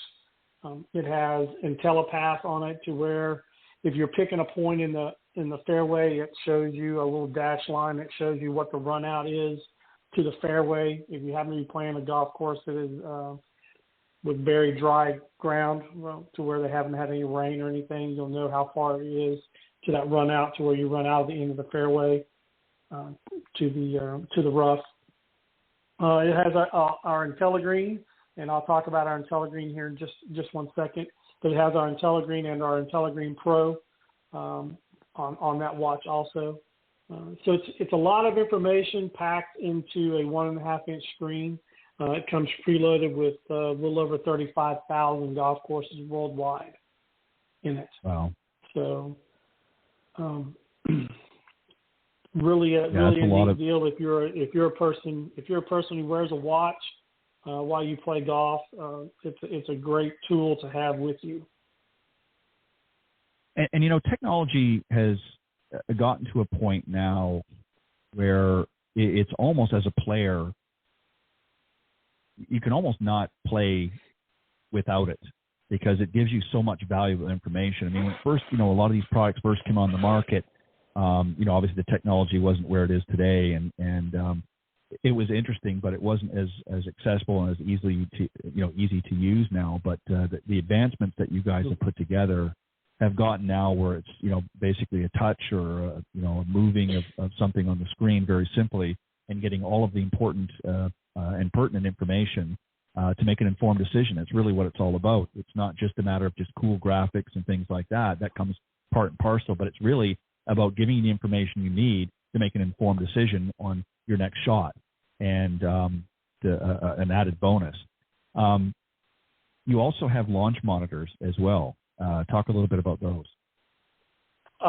We're no longer in the launch monitor business. We sold our launch monitor business out about 18 months ago. So we're not in the launch monitor business anymore. Gotcha. All right. Well, we'll remove that one. Then I was on the website a little bit earlier, and I took that. So my apologies. Forget that. Just we'll chop that out of the show. We do sell a launch monitor for another company, but it's not one of the products that we are actually producing any longer. If that makes sense. Gotcha. So talk about we SkyGolf. Do sell the SkyTrack. So that's what I was getting. Yeah, that's what I was talking about. All right, talk about, you've got some mobile apps as well, the SkyCaddy mobile app, of course, and then you've got SkyGolf 360 app. Talk about SkyGolf 360. Okay, SkyGolf 360 is our website to where you can build your own online profile. This comes of course, when you register your device with us. We'll have a SkyGolf 360 account, which when you're keeping score on your device, because all our devices allow you to keep score and keep some pretty cool different stats during your game, like did I hit the fairway? Did I miss the fairway left? Did I miss the fairway right? Or did I not hit the fairway at all? How many putts did you have on a particular hole? And of course, your score. So all that is great information. It all gets downloaded into your profile, and it'll tell you your greens and regulation, your accuracy of fairways, what's your fairways percentage, what's your green and regulations percentage, your average putts on 18 holes, stuff like that. Only thing it doesn't do is it doesn't give you a legal handicap that you can use, but it will give you a trending type handicap, but it won't give you a handicap that you can actually take to another golf tournament and say, hey, this is my SkyCaddy handicap. They're going to say, sorry, you have a different handicap for that. Right. But it still gives you certain information that you can use, and obviously you can implement that with one of the many handicap platforms out there. So what I wanted to ask you is, going back to the products in general, are the products sort of ready out of the box, or do they require some sort of a subscription or membership, or can they just be used, or are there other options? So what are the membership options, and how does that work? Okay. Yeah, we have all of our devices when you purchase them have a membership in the box with them. So if you buy one of our handhelds, the Pro 5X or the SX400, there'll be a membership card in the device. Or if you buy a membership online, we can add all that stuff together and we can concierge the device for you. So it's already registered to you and everything. Once you open the box, you turn it on and you're ready to go. All your membership stuff is already on the device. So there is a yearly membership fee. We do have specials every once in a while where we do run a special for our 3-year membership. But mainly we have 3 different memberships. We have what we call the Birdie membership, which is good for the state. So if you living in Florida had a Birdie membership and you wanted just to play in the state of Florida, you could buy the Birdie membership for $30 a year. If you wanted to play the entire United States, you can get it for $50 a year, and the entire world for $65, $75 a year. So, try to buy a yardage book. How much does a yardage book cost you? One single yardage book. A lot. I got you. That's very. Yeah, that's. Go ahead. Sorry. Go ahead. Sorry. We were talking earlier. You were talking about how people in the. Yes, it is very affordable. It's the most expensive membership we have is less than the cost of less than 2 dozen golf balls, if you truly think about it. And really what you're getting for it and the access to, as I said, the technology that is available now is valuable. I mean, when most players now, especially if you want, if you're someone that plays, a couple times a year, this may not be something, but for you guys out there that want to have, the ability to get out there and compete and play, regular golf with your foursome, or maybe you belong to a club and you want to get out there, and this is great technology to have. And something else I want to get you to touch on, we talked about this. Obviously, it was not available at the time, and I just wanted to kind of get an update, and that's the GameTrax 360 that was coming available, I believe, in April. Tell us a little bit about that. That was kind of exciting as well. That's something new for you guys. The SkyGolf Super Tags. SkyGolf Super Tags are I can't really say it's a game tracking tag because it's so much more than just a game tracking tag. But the Super Tags not only allows the golfer to capture the location the club is used and the distance of each shot during a round, but it also will capture a virtual 3D replication of his swing and all putts. That you can see data such as clip head speed, shaft angles that address impact, how far was my backswing? Did I go past parallel? How open was my face at not only address, halfway back, at the top, halfway down, and at impact? It measures 18 different data points in your full swing 5 different times. Now, you can turn some of those data points off if you don't want, or you can leave them all on. And in putting, it gives you 15 different data strokes in your putting. So that's a lot of information for people, and I know there's a lot of golf data nerds out there that love this information, and right. We can give it to you. So all this information comes up again, like you said earlier, in your SkyGolf 360 account. It'll break down the entire round you have. It'll show you a whole view with all the different clubs you used on that hole. It will give you information of how many shots gained or shots lost you had on this hole based on how you played the hole. You can go look at your 3-dimensional swing in that hole and see where something might have been a little out of whack, which is what cost you either some distance or some accuracy on that hole with that particular shot. One of the things about it that I actually love is if I say I'm taking a lesson with my pro and he tells me that's one of the best swings I've ever seen you make, I can save that swing as one of my favorite swings. And then if I have a bad swing, I can overlay the two on top of each other, and I can see where my bad swing was out of parameters versus my good swing. So that gives me instant feedback to be able to know how to correct it going forward. So that's really, great. Really deep data that can be used. Now, the Super Tag will be working with our newer generation handheld devices and watches. So the LX5, the SX400, the Pro 5X, and so forth. These tags will work with that device, or they will work if you have an Apple, an iPhone, or an Android device. You can download the app in either Google Play or the iPhone store, Apple Store.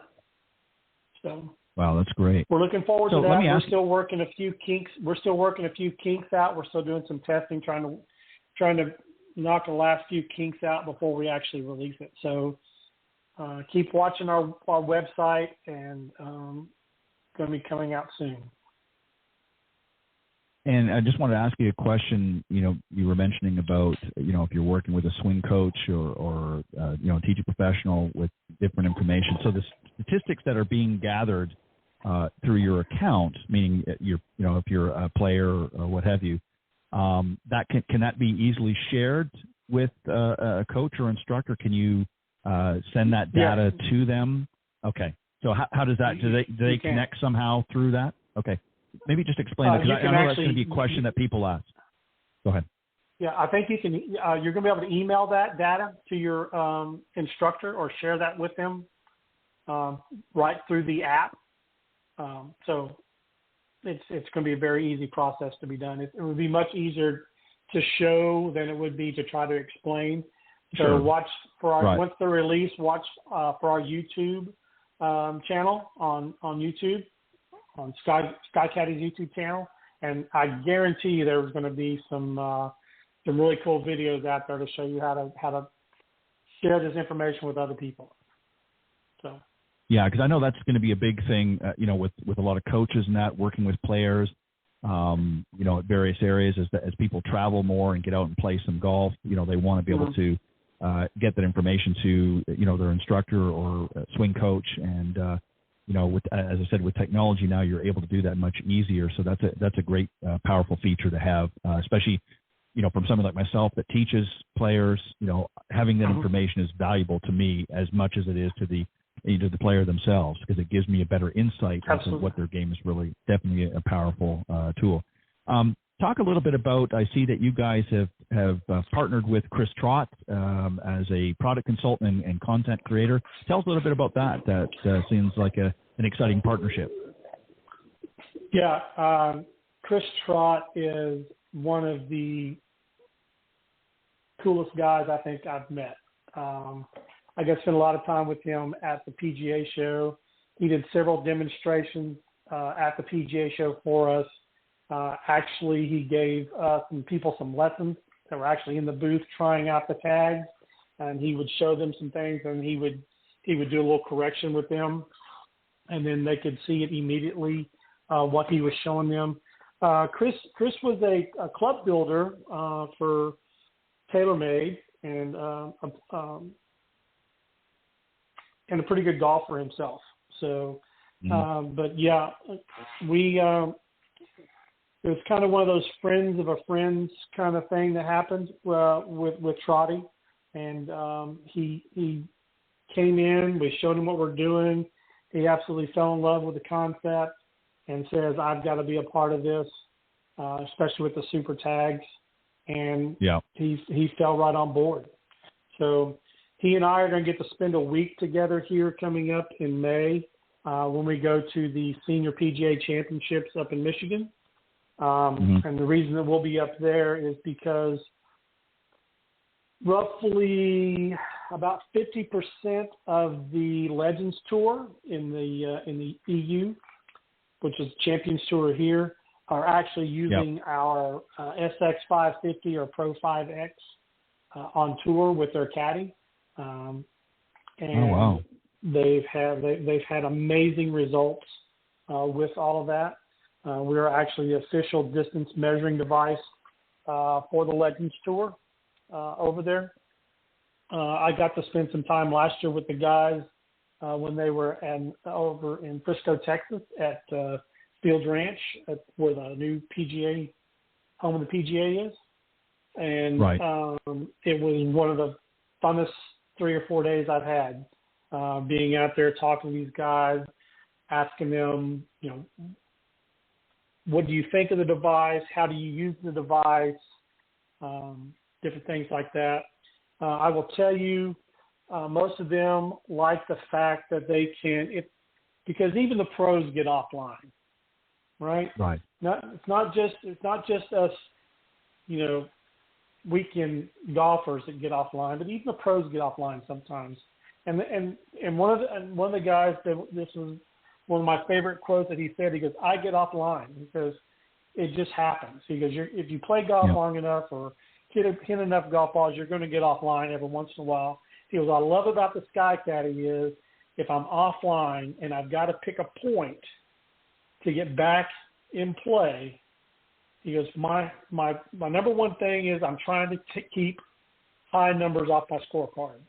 He goes, so if I'm offline, he goes, I can take the Sky Caddy, run that point out there and say, okay, if I can hit a golf ball to this point, which is, we'll say 175 yards, that leaves me 60 yards in. I'm very comfortable hitting a wedge 60 yards. He goes, and I can normally put it pretty close. He goes, so my biggest thing is I'm trying to keep big numbers off. He goes, that's how I do it. He goes, I take my medicine and I get myself back in play to try to score the best I can possibly do. He goes, hopefully the worst I can do is bogey, but the best I can do is par. And I was like, you know what? That's probably one of the best quotes I've heard. He goes, I'm not going to try to pull some crazy shot out, under some trees, through some trees. He goes, I'm just going to take my medicine. I'm going to come back out to this point, and I'm going to go on the green and 1 putt for par, 2 putt for bogey at worst.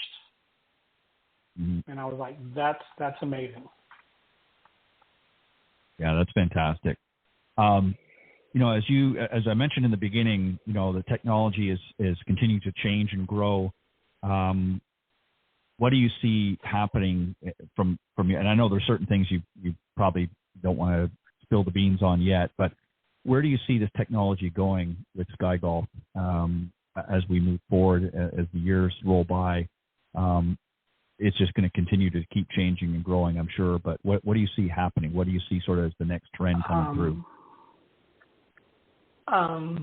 I think the next trend is coming through in our Pro 5X and soon to be newer devices coming after that is this new high performance GPS engine, which doubles its previous standards of error correction technology. In other words, what that means is when you're getting GPS data, every once in a while you do get some bad data in. So it's going to filter this bad data out, which is actually going to make us more accurate, truthfully, than it was. And we're going to be getting close to being as accurate as a laser at some point with this accuracy, as long as these new antennas and GPS engines continue to produce higher rates of accuracy. We're going to be there. We're going to be there. Yeah, like I said, it's just amazing. I was telling you. Go ahead, Clay. Earlier, I was talking about the IntelliGreen, and I wanted to talk a little bit about the IntelliGreen on the Sky Caddy and actually how it works, since we're talking about lasers, right? Our IntelliGreen is a patent that SkyGolf owns. And what the IntelliGreen does is, based on my angle of approach coming into the green, that green will rotate and always give me my true front, middle, back numbers coming in, right? So even the pros don't shoot at pins. They shoot for places on the green. Right. Right? So having a number to the pin is great, but also having a number to the pin, say, 5 yards in front and to the left of it is great, because that's my true target, right? We'll say it's 5 yards in front and to the left of the pin. That's where I want to land the ball, right? I don't want to land the ball at the flag. So knowing that information, I can drag that cursor over. I can have, okay, I've got 125 to cover the front. All right, I've got 145 to the back, but where the pin is, I've got 130. We'll say 134, but the point I want to hit is 129. Right. So you can see all that at one look on the Sky Caddy, and also know what do I have to the left of me and what do I have to the right of me to stay on the green numbers. So last time I checked, the laser gives me 1. Right. A Sky Caddy can give you at least 5 numbers going into a green at a minimum. Yeah, and again, it's so important. Yeah, it's extremely important as somebody that plays, and also for those teach professionals out there to have access to as much data as you can get your hands on. And, because again, we want to be able to, as teach professionals, as swing coaches and things, we want to make sure that we can do our part. It's not just about making, obviously, getting solid impact positions and follow throughs and all of that good stuff is important. But people need to know their distances. They need to understand course management, and having access to this information helps them be better in their course management. Not everybody is born like a Nicholas or a Tiger where they just naturally have, sort of a sharp mind and able to put that together. So we need a lot of help. Mm-hmm. And it sounds like you guys have answered that very well. I mean, truthfully, if we're being honest, I mean, that's really what you're doing, is you're basically taking the information that, a top level player looks at and uses that information. They're just doing it, a fast process, obviously. But, for average golfers out there that don't have access to, the best swing coaches and things in the world like these guys do, and aren't practicing, we need to have as much help as possible. So really what you guys are doing at SkyGolf is sort of parsing that down into your technology and saying, hey, we can give you all the same stats that the pros are getting access to, and we've got it in a cool device here that you can take to the golf course with you, and that's really what it boils down to. And we're grateful for that. Yeah, absolutely. And go ahead. No, please go ahead. I was like, the SkyGolf's mission is to help golfers play better with better information while respecting the traditions of the game, but also make golf fun and for people to play faster.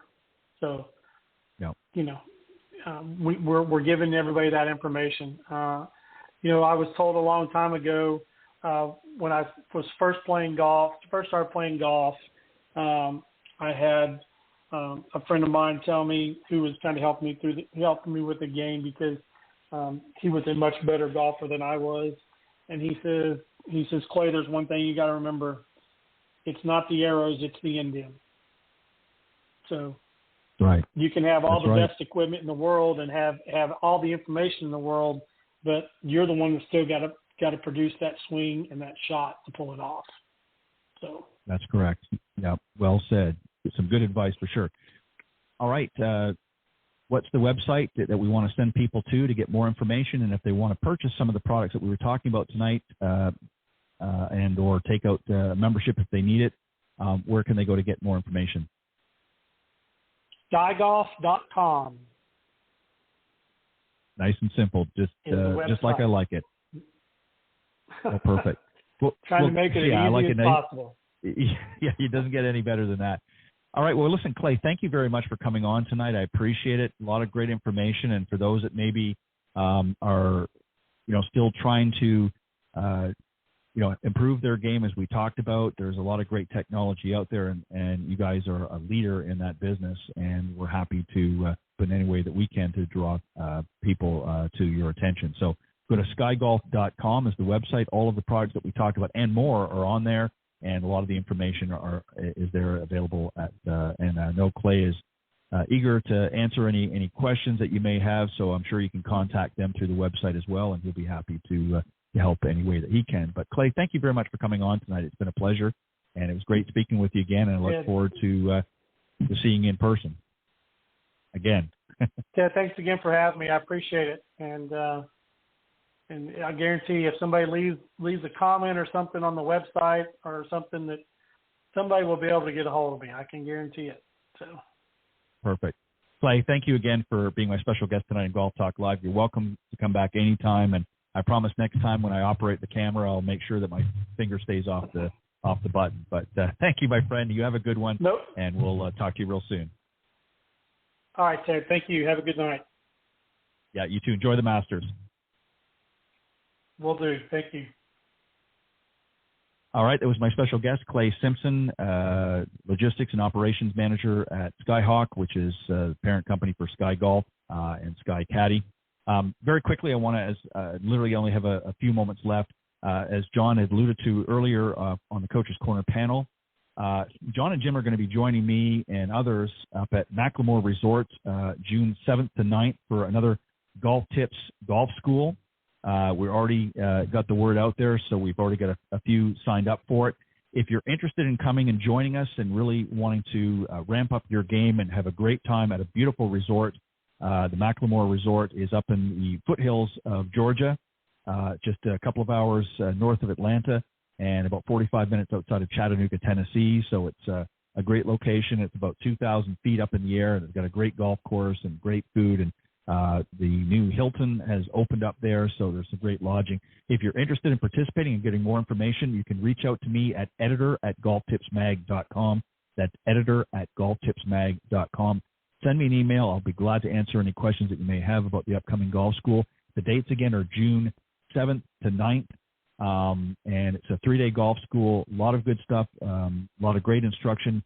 John Hughes and Jim Endicott, who are on here tonight, and others are going to be there to help get your game back on track and help fine-tune and get those numbers and scores down. So if you want to join us, we'd love to have you. June is going to be beautiful up in Macklemore. I've been there a number of times. It's a great resort, lots of fun up there, and they usually have a Summer Series concert.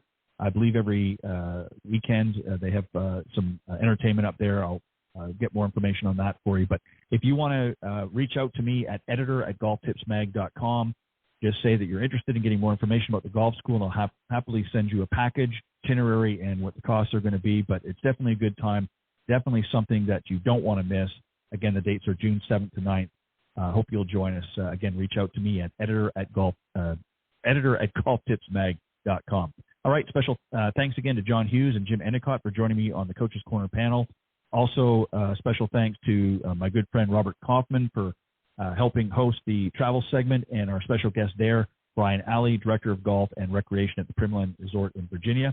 And also, again, to tonight's special featured guest, Clay Simpson from SkyGolf. I hope you enjoyed the show. And also a special thanks to Victory Insole, victorygear.com, for being a special advertiser and sponsor of the program as well. Welcome to the Golf Talk Live family. All right. On that note, I will see you next week right here on Golf Talk Live. God bless everybody, and have a great weekend, and enjoy the Masters. Thanks for joining us. We hope you enjoyed this week's broadcast of Golf Talk Live. We'd like to thank this week's Coach's Corner panel, and a special thank you to tonight's guest. Remember to join Ted every Thursday from 6 to 8 p.m. Central on Golf Talk Live. And be sure to follow Ted on Facebook, Twitter, and Instagram. If you're interested in being a guest on Golf Talk Live, send Ted an email at ted.golftalklive@gmail.com. This has been a production of the iGolf Sports Network.